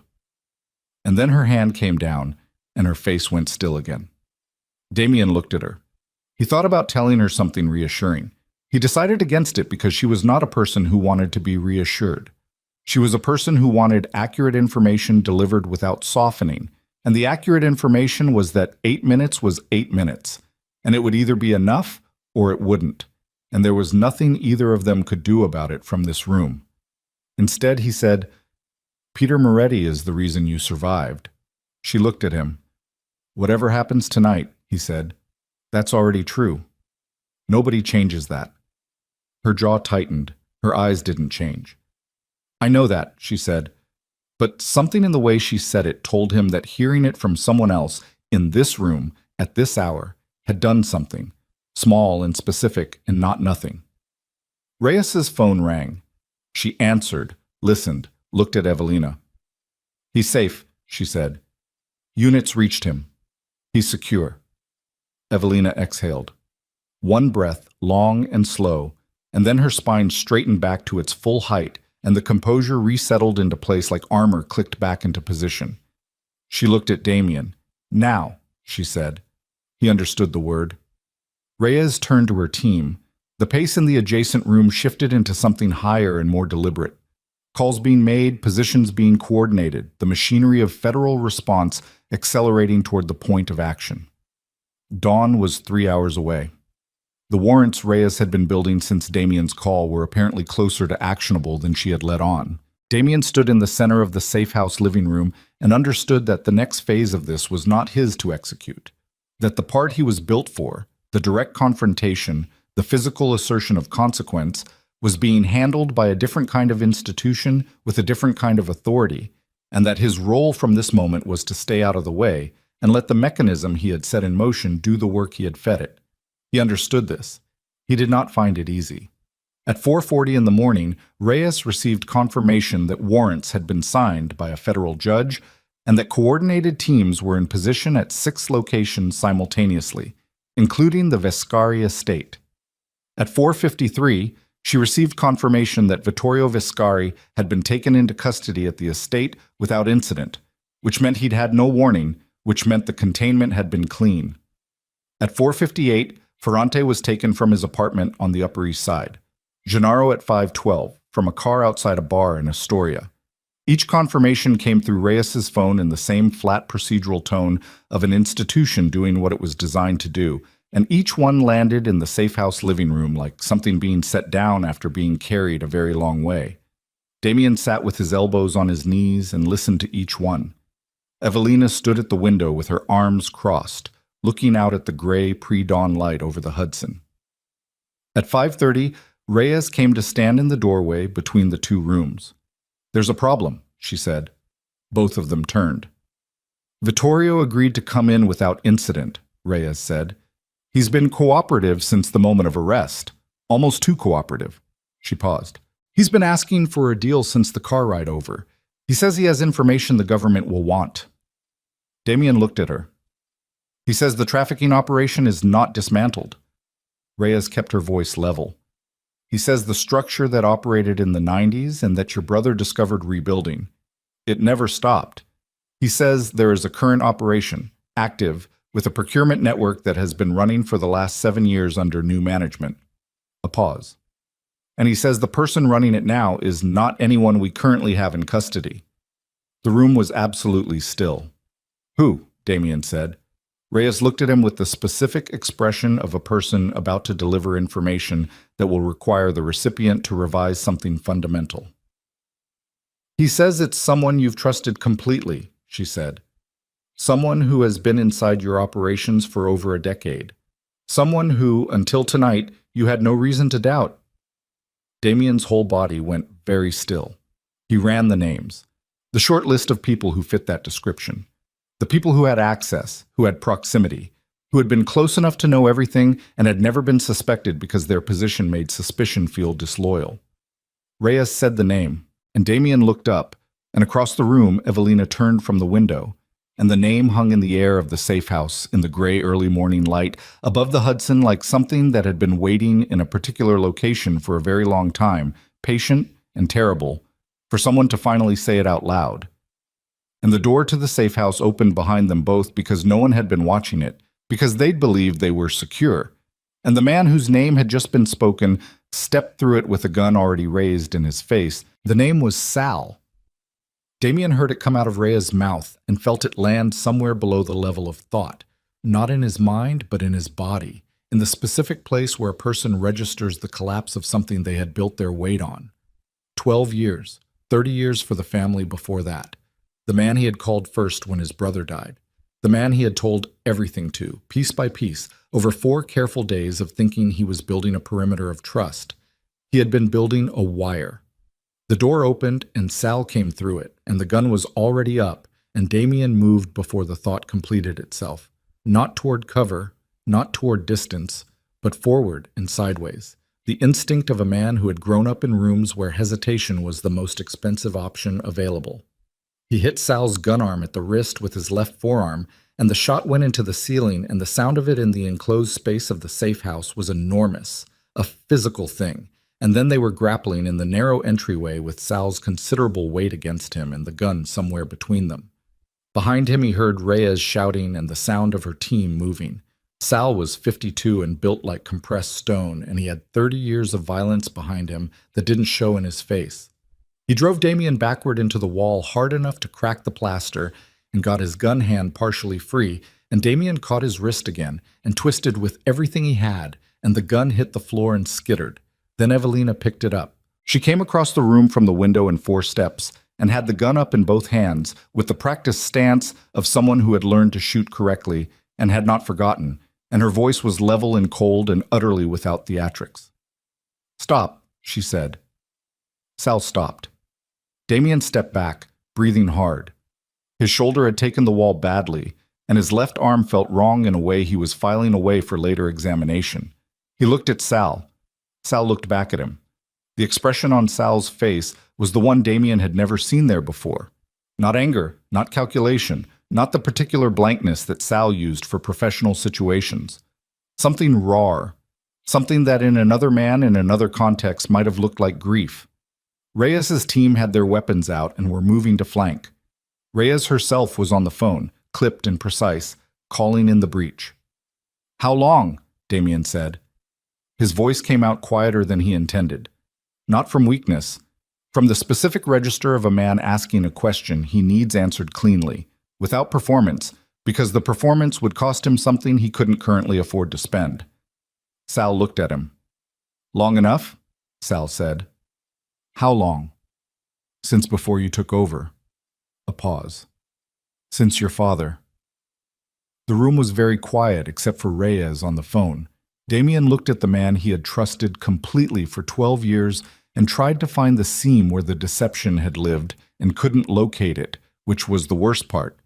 Not that Sal had done it, but that he had done it so completely, so consistently, with such apparent and genuine loyalty layered over the top of it that Damien could not find a single moment in 12 years of shared history that had felt false. "Vittorio," Damien said. "He brought me in," Sal said, "before you were running anything. I was 20 years old and your father's organization was the only world I knew. And Vittorio offered me something that seemed like an upgrade." He said it without apology, without self-pity, with the flat tone of a man stating the facts of his own history the way you state facts about weather. By the time I understood the full picture of what I was inside, I was too far in to walk out. "You could have told me." "When?" Sal looked at him with something that was almost anger. "When you were 17 and I was driving you to your brother's school? When you were 23 and I was standing beside you at your father's burial? When would have been the right moment to tell you that the man who helped raise you had been working against you since before you knew what working meant?" Damien said nothing. "I kept you alive," Sal said. His voice had something in it now that was harder to categorize. 17 times in 12 years, Vittorio suggested, dealing with problems in ways that would have included you. 17 times I found a different solution." He paused. "That's not exoneration. I know what it is, but it's what it is." Reyes lowered her phone. She looked at Sal and then at Damien.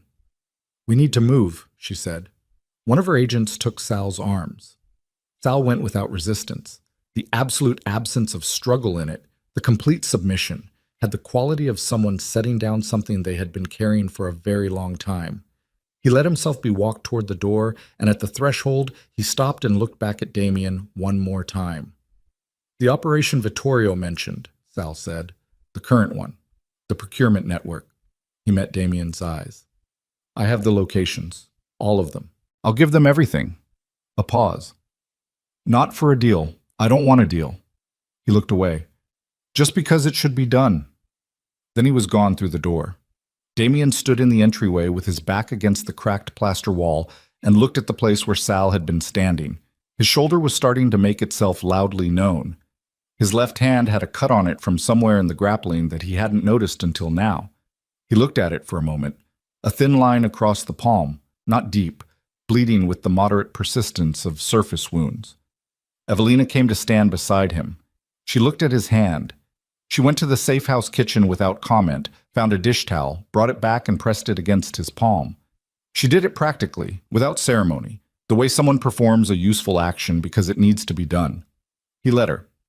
They stood like that for a moment in the entryway of a safe house in Jersey City at 5:40 in the morning, while outside the machinery of federal consequence continued to move through the city. "Sal," he said. "I know," she said. "I didn't. I know." She looked up at him. "That one's not on you." He wanted to disagree. The habit of taking responsibility for his organization, for the people in it, for every vector by which the Viscari name caused damage, was so deeply built into him that accepting the limitation of it felt like surrender. But she was holding a dish towel against his cut hand and looking at him with eyes that were exhausted and clear and not interested in him performing anything, and he didn't disagree.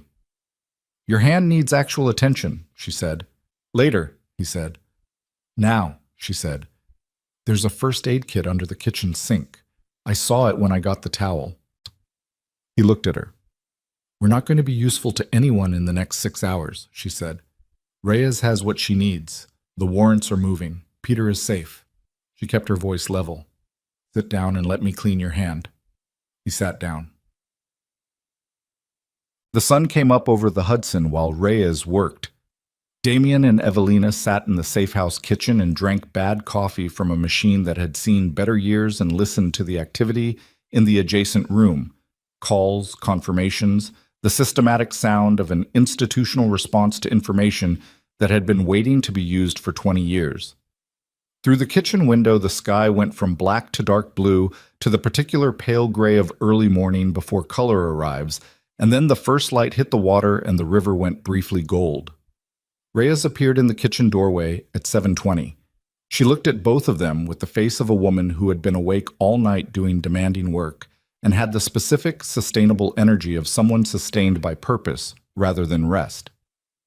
17 arrests as of this hour, she said. Vittorio is in federal custody. Ferrante is in federal custody. Gennaro, Sal. She paused. The 6 locations Sal provided for the current operation, 5 have been confirmed and secured. The 6th is being processed. She looked at Evelina.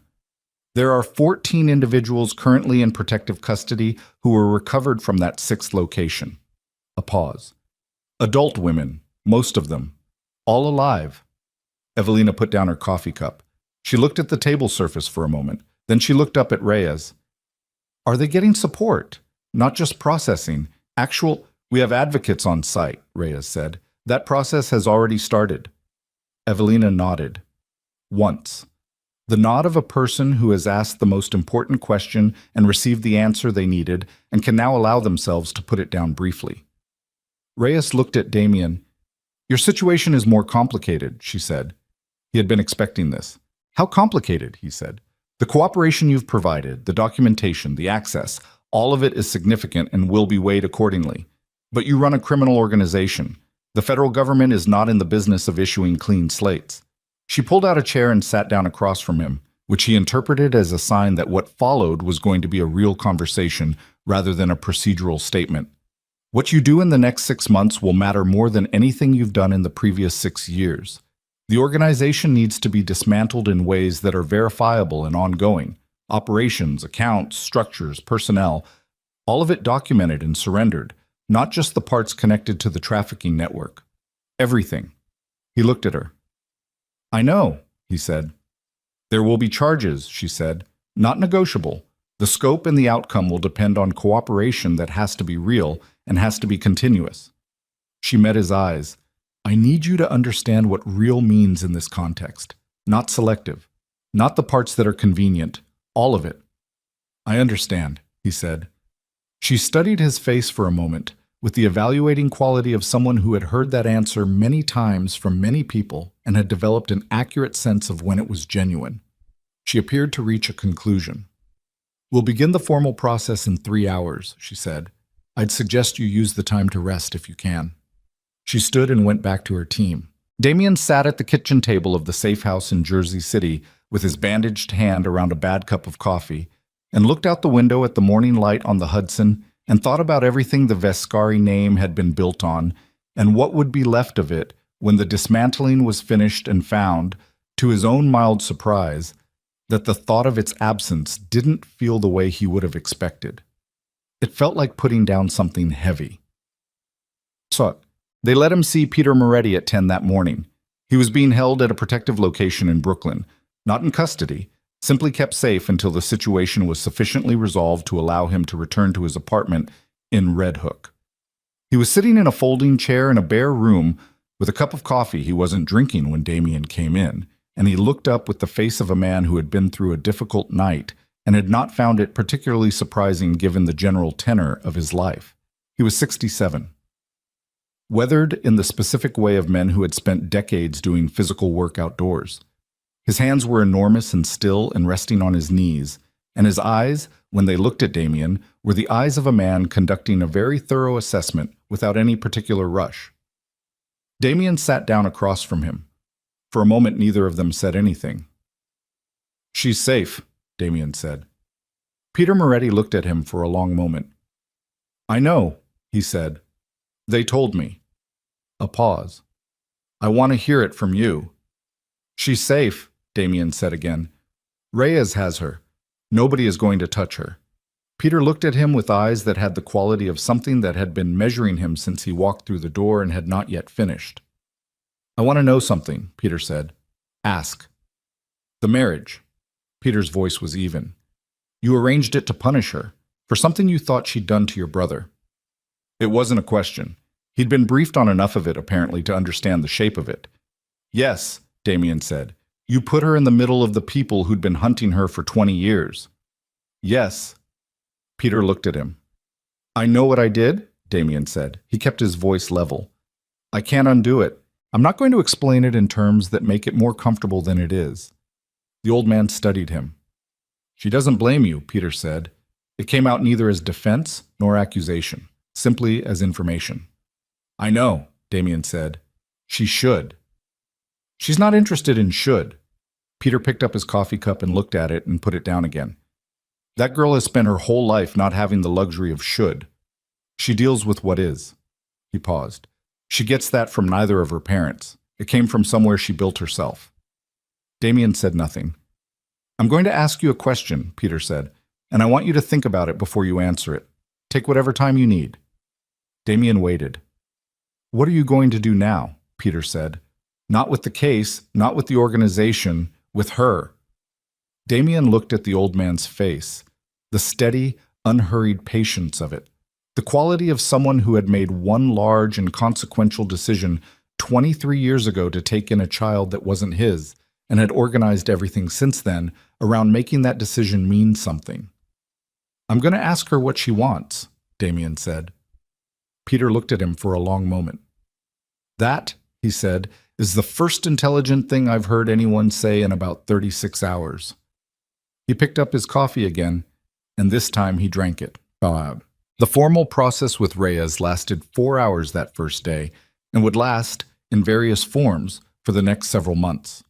Damien sat across from federal agents and prosecutors and gave them what they asked for with the same flat precision he gave everything, and the scope of what he handed over was significant enough that two of the prosecutors, at separate points, stopped writing and looked at him with expressions that contained something he chose to interpret as respect rather than examine too closely. He kept nothing back. It was the decision he had made at some point in the kitchen of the safe house watching the light come up on the Hudson, and having made it, he found no reason to revisit it. The organization had been built on things that could not be uncoupled from the damage they'd caused. You could not extract the legitimate from the illegitimate the way you might separate ingredients. It had been integrated too long, too thoroughly. The only honest action was to surrender it whole. He did. 3 weeks later, the snow came to New York. Not the first snow of the season, that had been in November, light and melted by noon, but the first real snow, the kind that settled and stayed, that covered the city in the particular temporary quiet that only snow can produce, where the hard edges of everything get softened for a few hours and the noise drops, and even Manhattan becomes something approaching still. Damien was not living in the penthouse. The penthouse was part of a Viscari asset inventory that had been transferred to a federal process that would take months to fully resolve. He was in a smaller apartment in the West Village, leased, not owned, nothing that bore the Viscari name, that contained very little furniture and no paintings and 2 good lamps and a kitchen that functioned. He had been there for 11 days. On the 12th day, Evelina moved in. Not with ceremony, not with discussion. She arrived with a bag, the same size as the one she'd carried out of the penthouse the night of the drive to Hoboken, and set it down in the bedroom and made coffee and sat at the kitchen table and looked at the snow through the window. He sat across from her. Peter called, she said. I know. I talked to him yesterday. She looked at him. He likes you. He's conducting a years-long evaluation, Damien said. He hasn't reached a conclusion yet. The corner of her mouth moved, not quite a smile, the nearest approximation she'd offered in weeks, and it was enough. Outside the window, the snow kept falling on the West Village, on the brownstones and the quiet streets, on a city that had woken up 3 weeks ago to the news of a major federal organized crime arrest and had moved on with its usual speed to the next crisis, the next story, the next thing demanding its attention. Reyes called too, Evelina said. About the deposition. Next week. She looked at her coffee. I've been thinking about what comes after it. He waited. There's an organization, she said. They work with trafficking survivors, advocacy, legal support, the process of navigating what comes after the immediate crisis. She paused. They've asked if I would consult, not publicly, behind the structure. She looked up. I said I'd think about it. What are you thinking? He said. She was quiet for a moment. I'm thinking that I've spent 20 years surviving the same thing that other people are in the middle of surviving right now, she said. And that might be the most useful thing I have. She looked at him. Not the pendant, not the memory of my father's voice in a file, just the fact of having come through it.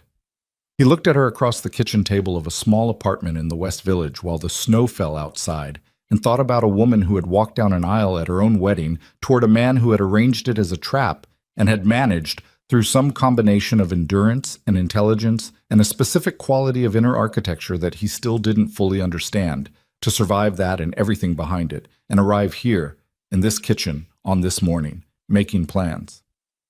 Do it, he said. She looked at him. The consulting, he said. Do it. She held his gaze for a moment. Then she looked back at the window. They sat with the snow and the coffee and the particular quiet of a morning that contained no immediate crisis for the first time in longer than either of them could precisely identify. And the quiet had a different quality than silence. It had the quality of something earned, something that had cost enough that its presence now meant something. The deposition took 3 days. Evelina sat in a federal building in Lower Manhattan and answered questions for 26 hours across those 3 days with precision and without theater, and the people conducting the questioning, experienced people who had heard difficult things delivered in many different registers, took note of the specific quality of her testimony, the way she gave detail without embellishment, the way she maintained eye contact without performing composure, the way she answered the hardest questions the same way she answered the easy ones.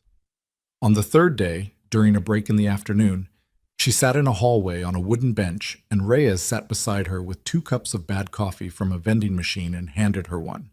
They sat for a minute. Your father would have been proud of this, Reyes said. Evelina looked at the cup in her hands. I don't know what my father would have been, she said. I was 4 years old. Reyes nodded. She accepted the correction without apology. Then for what it's worth coming from me, she said, this testimony is going to matter, for years. Cases built on this, prosecutions, policy changes. It's going to have a reach that goes beyond what you can see right now from this hallway. Evelina looked at the wall across from her. I know, she said. That's why I'm still here. They drank the bad coffee and went back inside. Vittorio pled guilty in February. Ferrante pled guilty in March, after his defense team examined the evidence and apparently reached the same conclusion that everyone who had examined it reached. Sal gave his full testimony in closed session and received the only thing he had said he wanted. Not a deal, not a reduction, not anything that would have required the government to pretend his 3 decades of involvement were something other than what they were. He gave them everything they asked for and sat with the consequences and did not complain about them.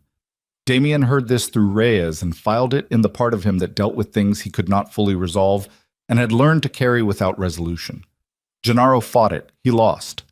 The active trafficking operation, the current one that Sal had provided the locations for, was dismantled across 11 months of continued federal work that extended beyond the Vescari network into adjacent organizations, other families, political connections, individuals in positions of public trust whose names appeared in the evidence and generated, when their cases finally became public, the specific kind of outrage that lasts through several news cycles before being replaced by the next thing.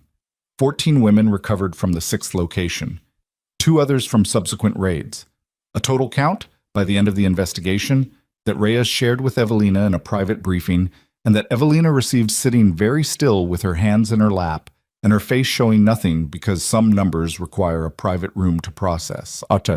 6 months after the snow in the West Village, it was summer. The apartment had acquired furniture. Not much. Damien was not a man who accumulated objects, and Evelina had learned to travel light, but the particular furniture of people who had decided to stay. A decent couch. A kitchen table that had been replaced because the first one was too small. books in multiple rooms. One evening in July, Evelina was getting ready for an event, a fundraiser for the survivor advocacy organization she had been consulting with for 4 months, the first one at which she had agreed to appear not behind the structure but in front of it, listed in the program under her real name for the first time. Elena DeLuca. She stood in front of the mirror in the bedroom, adjusting something at her collar. The summer dress had short sleeves. The scars across her shoulders and upper arms were visible, the thin, pale patterns that had been inflicted by people who believed that marking another person was a form of ownership, that the body could be made to carry what the law couldn't hold. She had not covered them. Damien appeared in the doorway behind her. He was in the process of adjusting his own jacket, and he stopped when he saw her reflection, and his eyes moved.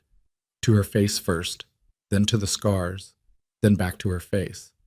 She looked at his reflection. "They're going to ask about them," she said. "Tonight." "I know," he said. "I'm going to tell them."